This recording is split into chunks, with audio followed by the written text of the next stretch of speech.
Your Royal Highness, Excellencies, distinguished guests, ladies and gentlemen, the pandemic has taught us that national solutions to global problems do not work. We come to Glasgow with global ambition to save our people and to save our planet, but we now find three gaps. On mitigation, climate pledges or NDCs, without more, we will leave the world on a pathway to 2.7 degrees, and with more, we are still likely to get to 2 degrees. These commitments, made by some, are based on technologies yet to be developed, and this is at best reckless and at worst dangerous. On finance, we are $20 billion short of the $100 billion, and this commitment, even then, might only be met in 2023. On adaptation, adaptation finance remains only at 25%, not the 50-50 split that was promised nor needed given the warming that is already taking place on this earth. Climate finance to frontline small island developing states declined by 25% in 2019. Failure to provide the critical finance and that of loss and damage is measured, my friends, in lives and livelihoods in our communities. This is immoral and it is unjust. If Glasgow is to deliver on the promises of Paris, it must close these three gaps.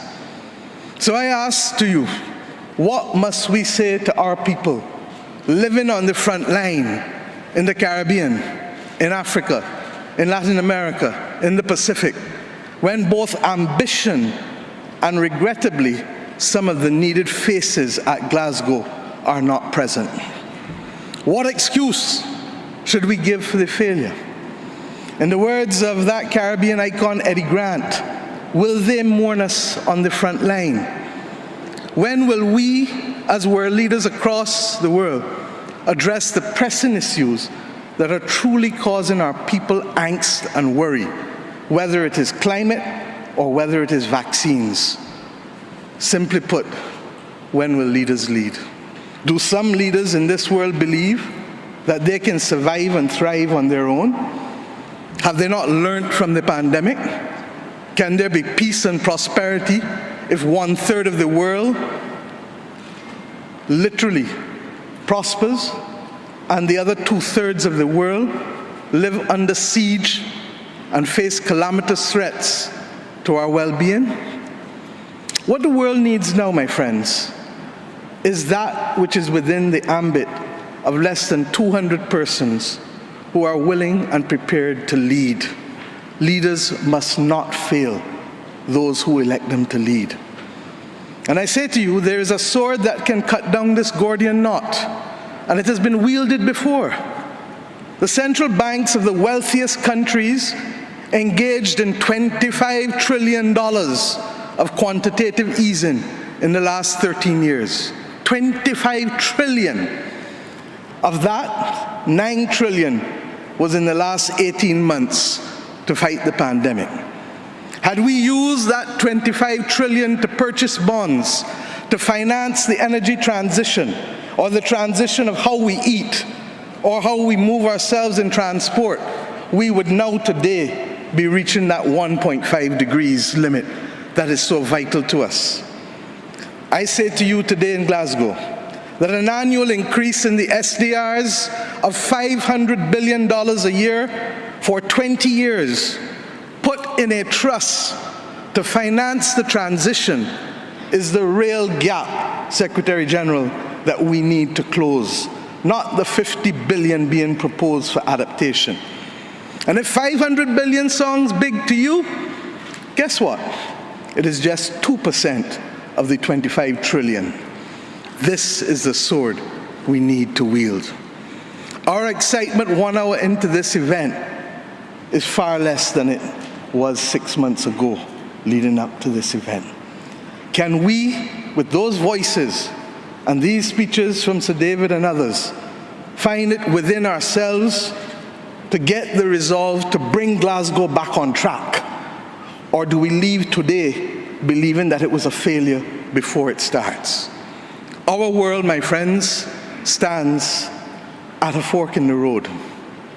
One no less significant than when the United Nations was formed in 1945. But then, the majority of our countries here did not exist. We exist now. The difference is we want to exist 100 years from now. And if our existence is to mean anything, then we must act in the interests of all of our people who are dependent on us. And if we don't, we will allow the path of greed and selfishness to sow the seeds of our common destruction. The leaders of today, not 2030, not 2050, must make this choice. It is in our hands. And our people and our planet need it more than ever. We can work with who is ready to go, because the train is ready to leave. And those who are not yet ready, we need to continue to ring circle and to remind them that their people, not our people, but their citizens, need them to get on board as soon as possible. Code red to the G7 countries. Code red to the G20. Earth to COP, that's what it said. Earth to COP. For those who have eyes to see, for those who have ears to listen, and for those who have a heart to feel, 1.5 is what we need to survive. 2 degrees, yes, SG, is a death sentence for the people of Antigua and Barbuda, for the people of the Maldives, for the people of Dominica and Fiji, for the people of Kenya and Mozambique, and yes, for the people of Samoa and Barbados. We do not want that dreaded death sentence. And we've come here today to say, try harder, because our people, the climate army, the world, the planet, needs our actions now.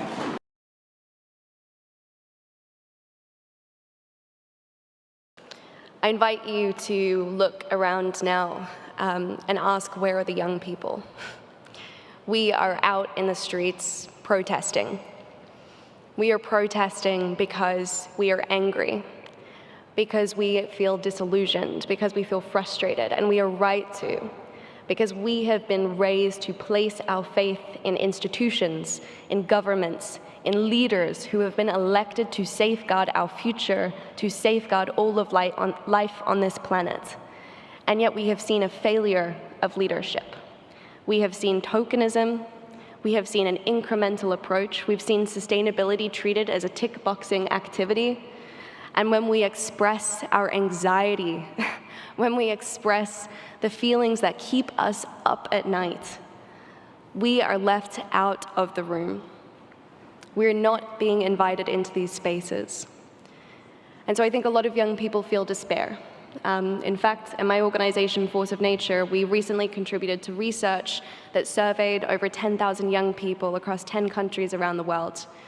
56% of those young people agreed that they felt the future was doomed.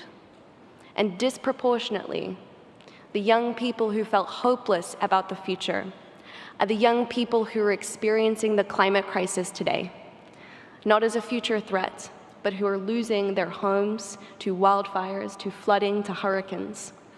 And so there is despair, an enormous amount of it. And the rise of eco-anxiety does not stem exclusively from the enormity and complexity of these crises, but from perceived inaction in the face of them.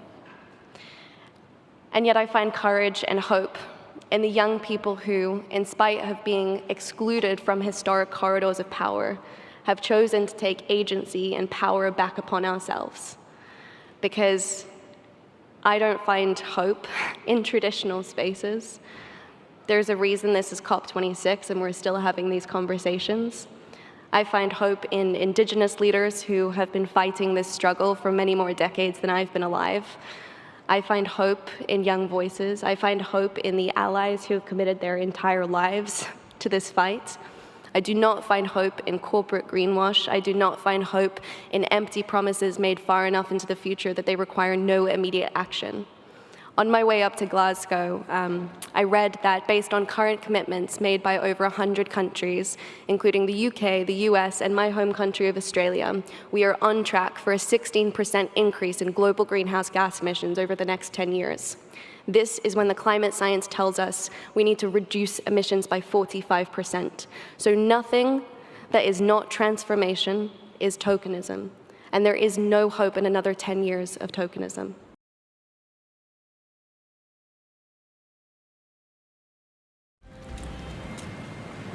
My name is Elizabeth Wathuthi. I am a youth climate activist from Kenya. I have done a lot of soul searching about what to say here today. I have asked myself over and over what words might move you. And then I realized that making my 4 minutes count does not rest solely on me. My truth will only land if you have the grace to fully listen. My story will only move you if you can open up your heart. I can urge you to act at the pace and scale necessary, but in the end, your will to act must come from deep within. I need to tell you what is happening in my home country.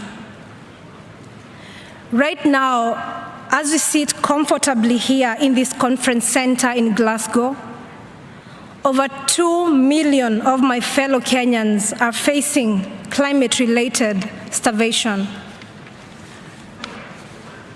In this past year, both of our rainy seasons have failed, and scientists say that it may be another 12 months before the waters return again. Meanwhile, our rivers are running dry, our harvests are failing, our storehouses stand empty, our animals and people are dying.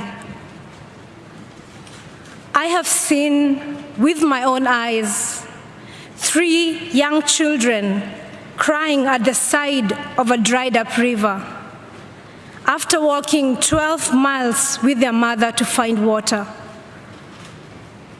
Please open your hearts.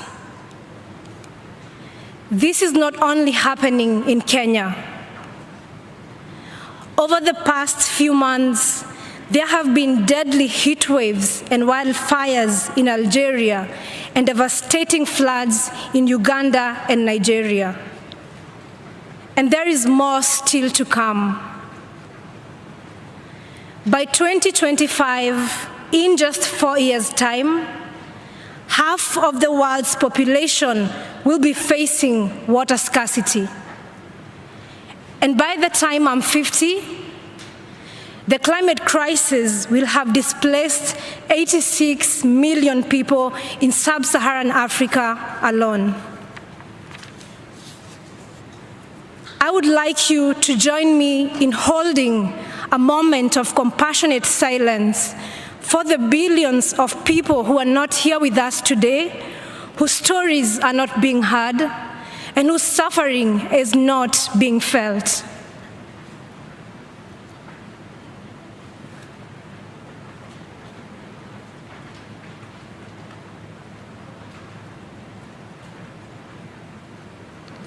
Please open your hearts.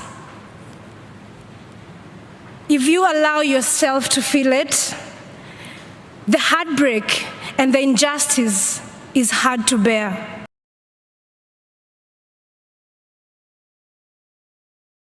Climate change and sea level rise are deadly and existential threats to Tuvalu and low-lying atoll countries. We are sinking, but so is everyone else. And no matter if we feel the impacts today, like in Tuvalu, or in 100 years, we will all still feel the dire effects of this global crisis one day. In Tuvalu, we are living the realities of climate change, sea level rise, as you stand watching me today at COP26. We cannot wait for speeches when the sea is rising around us all the time. Climate mobility must come to the forefront. We must take bold, alternative action today to secure tomorrow. Tuvalu.